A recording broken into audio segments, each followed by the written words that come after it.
Assalamualaikum warahmatullahi wabarakatuh. Perkenalkan, nama saya Zahrani Khairunisa dengan NIM 21070150039 dari kelas K. Di sini saya akan menyampaikan mengenai analisis kasus gangguan mental.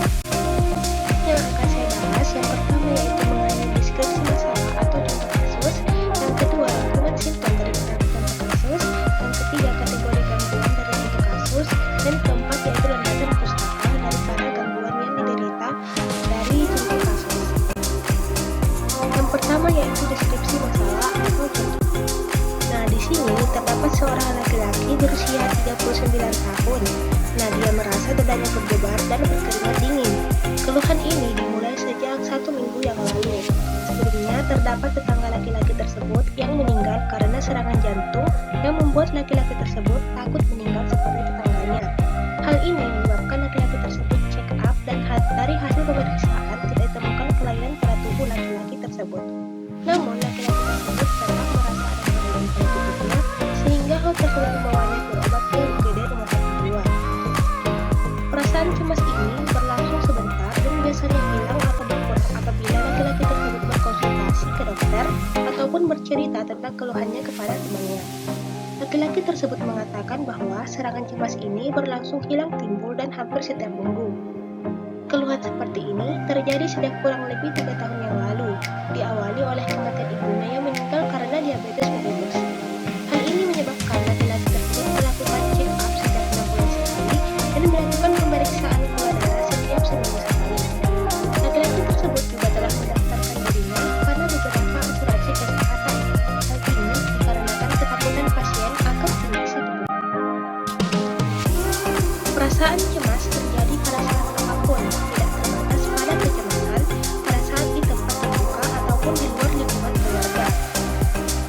Laki-laki tersebut tidak pernah merasa tidak berdaya, kehilangan minat, merasa lemas ataupun memikirkan tentang putus asa dan melakukan bunuh diri.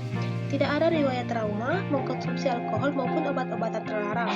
Selama keluhannya berlangsung, laki-laki tersebut masih dalam keadaan sadar penuh, tidak pernah mengamuk, berbicara sendiri, mendengar atau melihat sesuatu.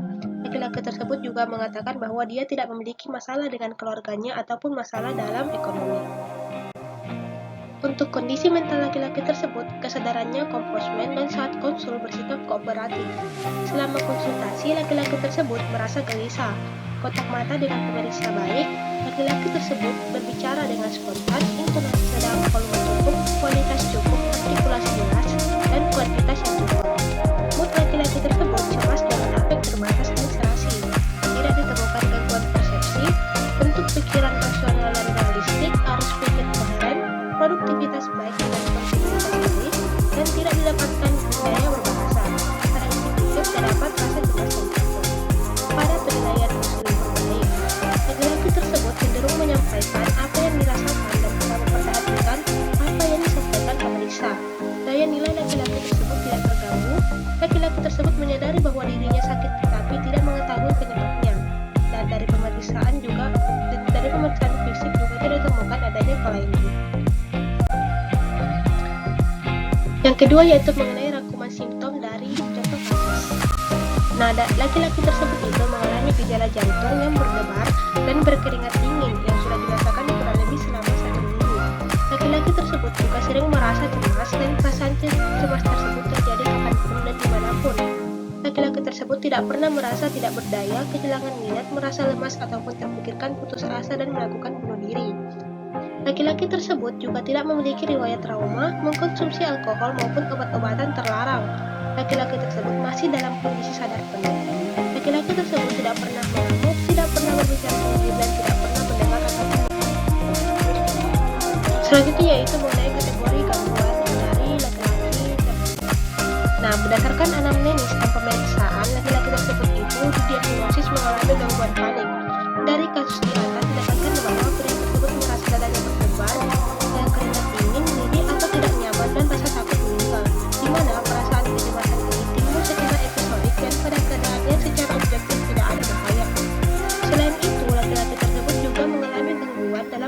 kemampuan menilai realitas yang bermanifestasi sebagai terganggunya kesadaran diri atau awareness, daya nilai norma sosial atau judgment, dan terganggunya daya tilikan diri atau insight. Laki-laki tersebut memenuhi 4 kriteria gangguan panik menurut DSM-5. PPDGJ-3, gangguan panik itu baru ditegakkan sebagai diagnosis utama bila tidak ditemukan adanya gangguan ansietas fobik. Pada laki-laki tersebut tidak ditemukan gejala agorafobia, fobia sosial maupun fobia khas. Karena menurut laki-laki tersebut, episode kecemasannya ini dapat terjadi pada saat apapun, tidak terbatas pada kecemasan pada saat di tempat kerja ataupun di luar lingkungan keluarga, sehingga gangguan ansietas fobik disingkirkan. Pada laki-laki tersebut tidak ditemukan adanya ansietas antisipatorik, yaitu ansietas yang terjadi setelah membayangkan sesuatu yang mengkhawatirkan akan terjadi.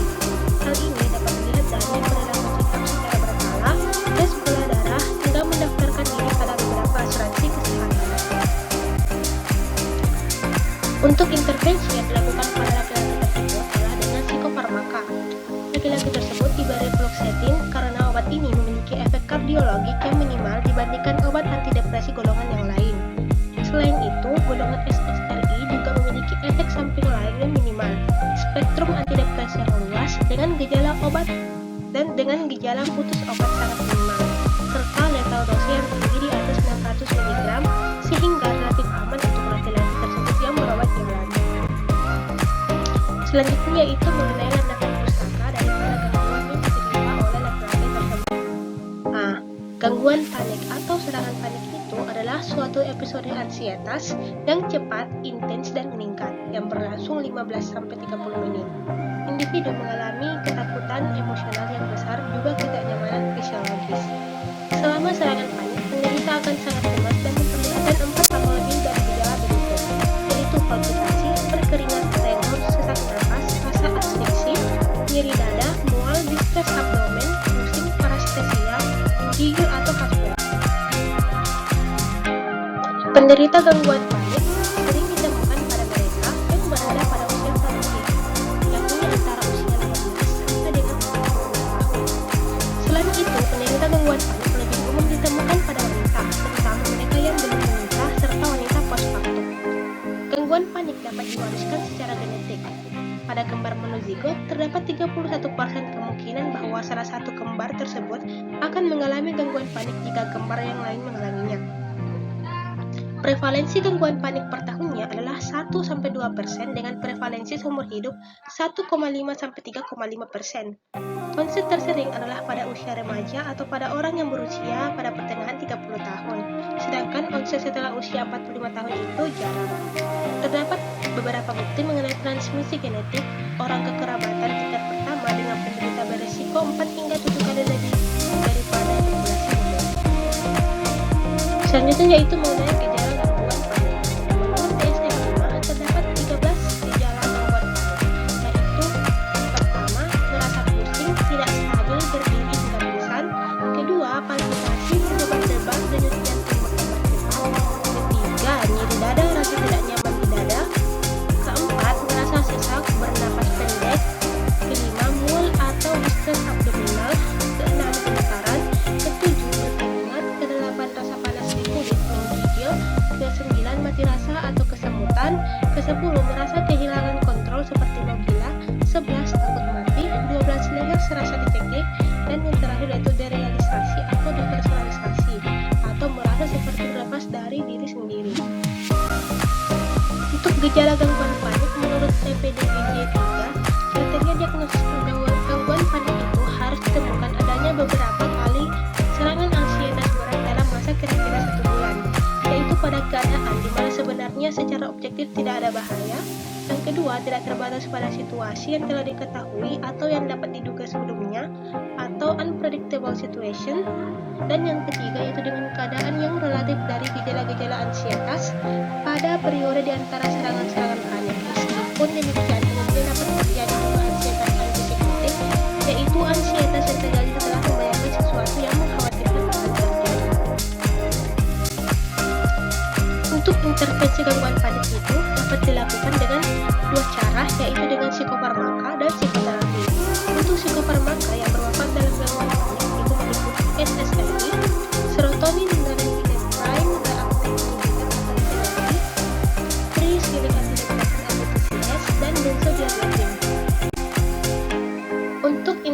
intervensi dengan psikoterapi itu yang terpilih untuk gangguan panik menurut APA adalah Cognitive Behavioral Therapy atau CBT. Terdapat beberapa metode CBT, diantaranya itu metode restrukturisasi, terapi relaksasi, terapi bernapas, dan terapi introspektif. Inti dari terapi CBT ini adalah untuk membantu pasien dalam memahami kerja pemikiran otomatis dan keyakinan yang salah dapat menimbulkan respon emosional yang berlebihan seperti pada gangguan panik. Terapi restrukturisasi dapat menstrukturisasi isi pikiran pasien dengan cara mengganti semua pikiran-pikiran negatif yang dapat mengakibatkan perasaan tidak menyenangkan dan dapat memicu serangan panik dengan pemikiran-pemikiran positif. Terapi relaksasi dan bernapas dapat digunakan untuk membantu pasien mengontrol kadar kecemasan dan mencegah hipokampnia ketika serangan panik terjadi. CBT ini dapat dilakukan pasien dengan atau tanpa melibatkan dokter.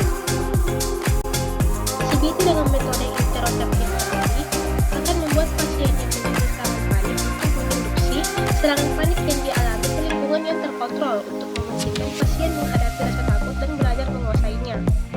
Interoceptif terapi ini terbukti berhasil pada 87% pasien, tapi harus dilakukan dengan bantuan dokter di suatu lingkungan yang terkontrol. Karena terapi ini dilakukan dengan memberikan paparan yang dapat menstimulus serangan panik pasien dengan cara meningkatkannya sedikit hingga pasien mengalami desensitasi terhadap stimulus tersebut. Nah, mungkin cukup